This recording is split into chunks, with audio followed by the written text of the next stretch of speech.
Hati tu lapang. Hati tu luas.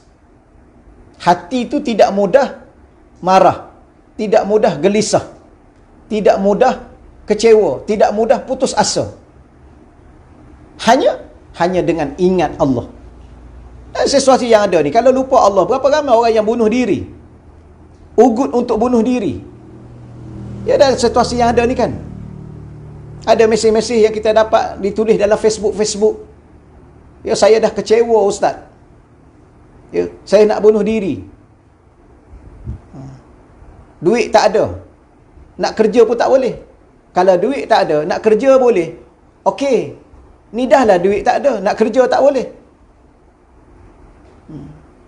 Ada orang tuan-tuan yang dirahmati Allah sekalian, dia pandai berusaha sendiri. Alhamdulillah, Allah beri juga kepada dia keizinan kehendak Allah. Maka tak dapat kerja, dibuang kerja, dia buat usaha-usaha lain, dia dapat. Ada orang ni memang dia tak pandai, dia kena kerja. Kerja tu pula dia kena ada orang sediakan kerja untuk dia. Kalau tidak, dia tak boleh nak buat. Maka bila mana dia dah tak boleh nak buat, subhanallah, dia dah rasa kecewa, dia nak bagi makan anak isteri dia pun dah tak boleh, dia pun dah tak tahu nak buat apa-apa, duit dah tak ada, nak buat apa, maka dia bunuh diri. Itulah tekanan yang ada pada hari ini. Bermula, salah satunya lupa Allah. Kalau dia masih ingat Allah, insya-Allah Allah akan buka jalan. Solat hajat, berzikir kepada Allah, baca amalan-amalan tertentu. Ya, kalau patut, apa-apa je. Kerana apa? Kerana ingat Allah itu akan membawa ketenangan. Bila mana hati itu tenang, dia mampu berfikir dengan matang. Dia mampu berfikir dengan waras. Dia mampu berfikir dengan baik. Bermula dengan hati. Tapi kalau hati dah tak tenang, maka segala pemikiran kita akan jadi macam-macam lah tuan-tuan yang dirahmati. Inilah kunci kehidupan. Suatu gambaran yang saya nak sebut, inilah kunci kehidupan kita. Bahagia kita, deritanya kita, tenangnya kita, gelisahnya hidup kita pada hati yang ingat Allah. Berzikir kepada Allah adalah sebuah perjalanan di atas kehendak Allah dan keizinan Allah. Oleh yang demikian, tolong buat solat hajat, minta dengan Allah supaya Allah masukkan diri kita dalam senarai, masukkan ahli keluarga kita dalam senarai orang-orang yang berada dalam kehendak Allah dan keizinan daripada Allah untuk berzikir kepada Allah. Terutamanya orang-orang yang Allah berkehendak hatinya sentiasa ingat Allah dalam keadaan dia tidur, dalam keadaan dia bangun, dalam keadaan dia sibuk, dalam keadaan dia tidak sibuk, dalam keadaan dia sehat atau dalam keadaan dia sakit, dalam keadaan dia senang atau dalam keadaan dia susah. Hati dia adalah seketul hati yang sentiasa dengan Allah. Hadir kehadiran ingatan sentiasa kepada Allah. Ya, tuan-tuan tolong doakan untuk saya juga. Saya juga doakan untuk tuan-tuan dan puan-puan. Moga-moga saya, tuan-tuan dan ahli keluarga kita, hati ini sentiasa bersama dengan Allah. Dan dengan itulah moga-moga Allah redha dengan kita, Allah rahmati kita dan Allah akan jaga kita. Tuan-tuan, orang yang ingat Allah, jangan pernah risau bahawa Allah akan sentiasa dengan dia. Dan dia sentiasa dalam ingatan Allah. Okey, baik, selesai. Kita nak ringkaskan begini. Az-zikru ma'a wujudi ghaflah. Ini perjalanan mengikut Imam Ibn Atha'illah Skandari. Yang kita baca minggu yang lalu, pada bulan yang lalu, iaitu perjalanan mengikut Imam Ghazali. Kalau mengikut perjalanan Imam Ibn Atha'illah, iaitu pertama, az-zikru, zikir, ma'a wujudi ghaflah. Bersama wujudnya lalai. Ataupun dalam bahasa Melayu, lalai dalam berzikir kepada Allah. Lalai dalam berzikir kepada Allah. Pelik ya? Lalai dalam berzikir kepada Allah. Masa duk zikir tu lalai. Itu yang pertama. Apa maksud? Zikir lisan tanpa hati mengingati Allah. Zikir lisan tanpa hati mengingati Allah. Zikir lisan tanpa hati ingat Allah. Teruskan. Ya, la ilaha illallah, la ilaha illallah, la ilaha illallah, la ilaha illallah, la ilaha illallah, la ilaha illallah. Teruskan. Ya, walaupun hati kita, kerana ini tahap yang pertama. Jalanan yang kedua, daripada situ dengan izin Allah dan kehendak Allah. Ni ya, dengan izin Allah dan dengan kehendak Allah. Sebab tolong pegang betul-betul. ia tolong fahami betul-betul bahawa zikir adalah sebuah perjalanan dengan kehendak Allah dan keizinan Allah. Jadi bersyukur sangat-sangat tuan-tuan dan puan-puan berada pada pagi ini, ya, dalam pengajian online ini adalah salah satu Allah kehendak ke atas diri kita. Allah berkehendak kepada diri kita dan Allah telah mengizinkan kita untuk berada dalam suatu kuliah online berbicara tentang Allah, tentang ingat Allah. Ni izin Allah. Tuan-tuan kena bersyukur. Lepas kepada ni kena lafaz alhamdulillah. Terima kasih ya Allah. Terima kasih banyak-banyak ya Allah. Aku bersyukur kepadamu sangat-sangat ya Allah, kerana engkau telah membawa diriku dan keluarga aku dalam situasi yang ada begini, saat-saat begini ni, penting sangat ingat Allah. Sebenarnya bukan saat begini penting ingat Allah, semua keadaan mesti ingat Allah dan penting. Okey. Baik, yang kedua, az-zikru ma'a wujudi yaqazah. Az-zikru ma'a wujudi yaqazah. Zikru, zikir, ma'a berserta wujud, adanya yaqazah, kesedaran. Tapi saya terjemah di situ, zikir lisan bersama hati yang sudah mengingati Allah. Iaitu zikir lisan dan hati sudah merasai ingatan kepada Allah. Sudah merasai, sudah menyedari. Dah mula sedar. Ya, dah mula sedar bahawa ianya perlu ingat Allah. Sedar. Tadi hati tak sedar. Mulut dia sebut la ilaha illallah, hati tak sedar. Sebagaimana sembahyang.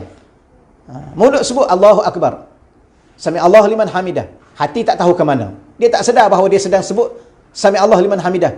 Dia tak sedar bahawa Sami Allahu liman hamidah yang dia sedang sebut itu, dia dalam solat.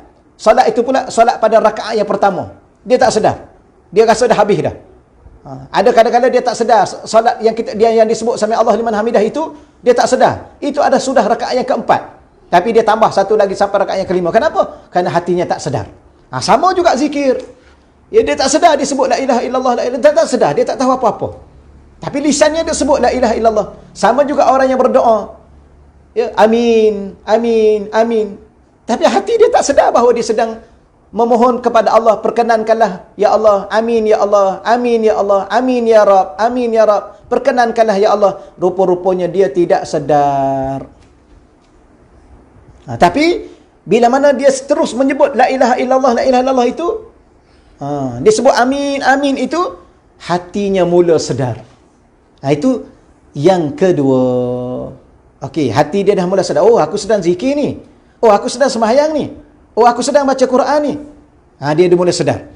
Bila mana mula daripada sedar di situ, yang ketiga, az-zikru ma'a wujudi hudur. Zikir lisan dan hati yang sudah merasai kehadiran bersama Allah.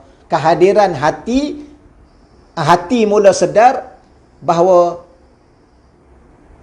ingatannya sudah mula hadir bersama Allah, ataupun ingatannya sudah ingat kepada Allah. Tadi dia baru mula sedar, dia sedang berzikir. Dia sedang berzikir la ilaha illallah. Apa la ilaha illallah itu? Iaitu ingat Allah. Tiada Tuhan melainkan Allah. Allahu Akbar, Allah Tuhan yang maha besar. Subhanallah, Allah Tuhan yang maha suci.